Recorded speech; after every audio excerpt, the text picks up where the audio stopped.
Cricket Rockstar Nation, welcome back to my YouTube channel.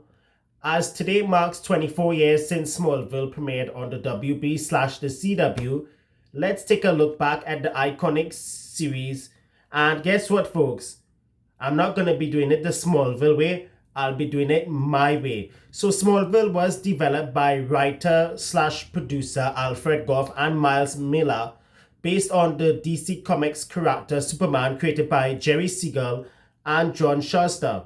The series was produced by Miller Gough Inc., Tollin Robbins Productions, DC Entertainment, and Warner Bros. Television. Smallville premiered on Tuesday, October 16, 2001 on the WB at 9 p.m. And that's where the show spent its first two seasons, on Tuesday nights at 9 p.m. 8 Central. Then for the 2003-04 season, it was moved to Wednesday nights at 8 p.m. to make way for One Tree Hill, which actually replaced Smallville on WB Tuesday at 9 p.m., which actually was after Gilmore Girls, which was another popular show at that time. Now, Smallville seasons 3 and 4, spent the 2003-04 and the 2004-05 season at Wednesday nights at 8 p.m. on the WB. Then for season 5, it was moved to Thursday nights at 8 p.m., where it spent seasons 5 to 8. Now, after season 5, the WB and the UPN merged to form the CW television network. Then the series later aired from September 27, 2006 on the CW all the way to the 13th of May 2011, where the show ended after its 10th season. Coincidentally, the final 2 seasons of Smallville aired on Friday night on what was termed as the dead slot, or as what the CW used for its foremost back then. Friday nights are legendary. Friday nights back in the day were the dead slot. And coincidentally, it is still the dead slot up till this day. Here in Trinidad and Tobago, coincidentally, Smallville used to air on TV6 on Monday nights in the 2000s till 2011, alongside Supernatural. That was always around the 8 p.m., 9 p.m. hour on the number 1 local station, which is right now, even though the network has gone from airing content from the States to becoming a very biased network. Something I'll not be talking about on my channel, which will be for another time. But let me tell you something. Up till this day, talking about TV6 though, they still do rerun Smallville occasionally, but not like how they used to before. So the first 5 seasons of Smallville was pure classic non-stellar, which focused on the fundamentals. The show's identity was rock solid, as it was about teenage Clark Kent navigating his alien origins, his developing powers, and the agonizing drama of high school. Every week it was about the freak of the week, or as what I would call it, the villain of the match. Simple concept, expertly executed, and it was built as a great narrative foundation. The Clark-Lex friendship was a master stroke, and here's why. Michael Rosenbaum's Lex Luthor and Tom Welling's Clark Kent were the real backbones of the entire series. Their friendship was originally supposed to be the gradual erosion of trust, which then descended into Lex Darkness, which was like a 5-day thrilling test match. Sorry for bringing cricket terms in, but I had to. They had fantastic powers, and you never wanted them to get out. It was a compelling psychological battle of wills, the ultimate partnership that ended up being doomed later down the road in the series. That is where Lex and Lana got together. His friendship with Clark fell apart because Clark was following his path while Lex was descending into complete chaos/darkness.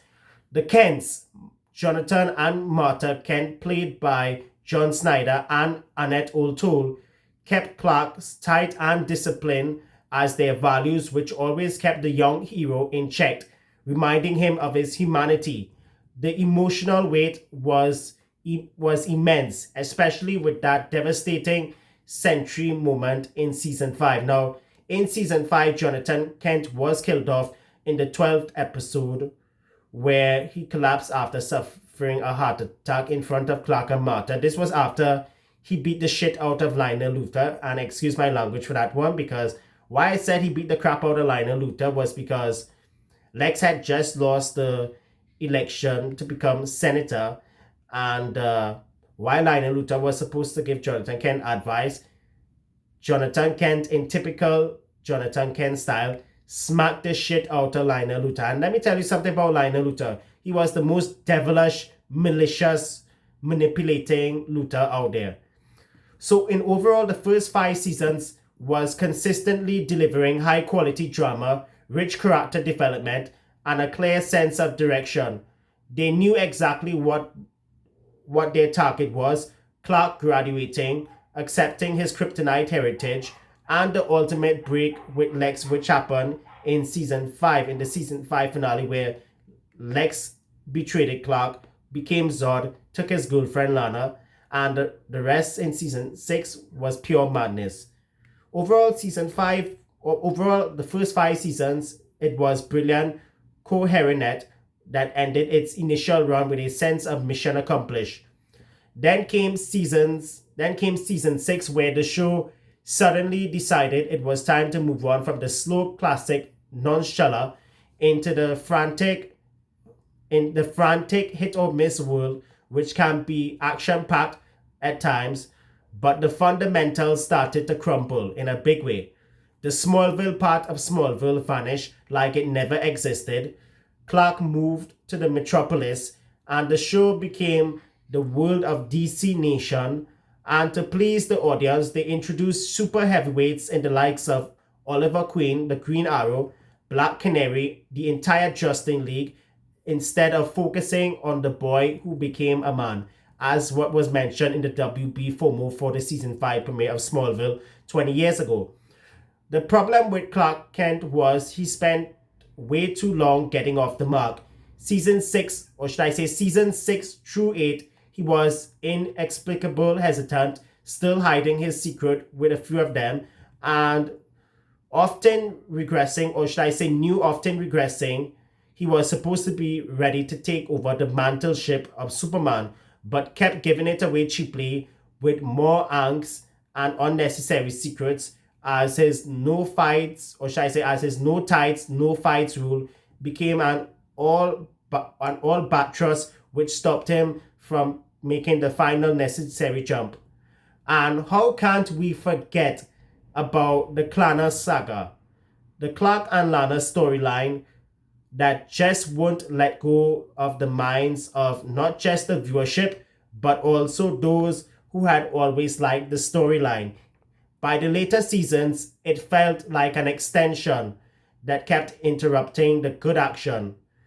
It had passed its natural lifespan, holding Clark back, and ultimately her final exit in season 8, when she came back as a special guest star, felt more like a merciful departure than a natural ending. Let's be real, she and Lex didn't deserve to be together because of the number of bad things Lex Luthor did to her, and another reason why Lionel Luthor put the two of them together in the back end of season 5, it was just to get Clark's secret, which actually led to the demise of Lionel Luthor. In fact, did you know in the earlier seasons, it was Alison Mack's character, Chloe Sullivan, that spilled Clark Kent's secret to Lionel Luthor, which then traced back, and then he got mad at her. Can you imagine that?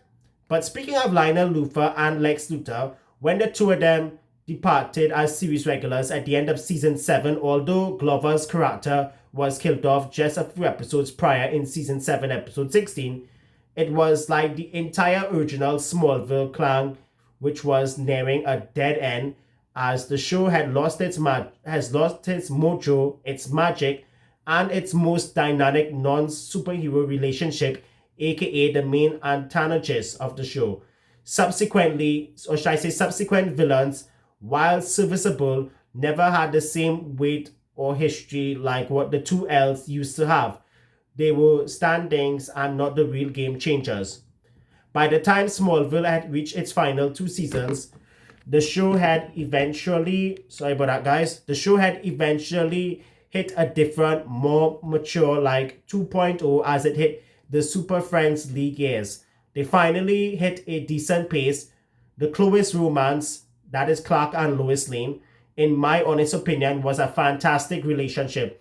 And let's be real, it was actually better than the relationship Clark and Lana, aka Klana, had. However, Klana was always endgame, but she took her part, Clark took his part to become a man slash Superman. And let's be real, season 9 did had a strong run. However, Smallville's overall journey felt too long and inconsistent in the later years, making it ultimately glorious final flyby, less than culmination of a brilliant run and more a sight of relief than the extended match was finally over. So there it is. Smallville did came to an end on the 13th of May 2011 with a 2-hour series finale. I think it was titled Finale. And then some of the cast members, for example, Michael Rosenbaum, John Glover, and Aaron Ashmore, who played Jimmy Olsen, who I will talk about in a later video, and a few of the other cast members from the old days did came back for the finale. Seasons 1 to 5 was pure nostalgia with all the hearts. As for season 6 to 10, it was messy, overextended, and hit and miss that occasionally smashed at times but had lost its disciplined structure. Let me know what season of Smallville you guys like, and in a subsequent video, we will talk about it once you guys hit the comment section below. But one thing is for sure, Smallville will forever be a part of the history of Superman. Thanks for watching, guys. Be good, be cool, stay frosty, and we'll catch you in another video. Take care.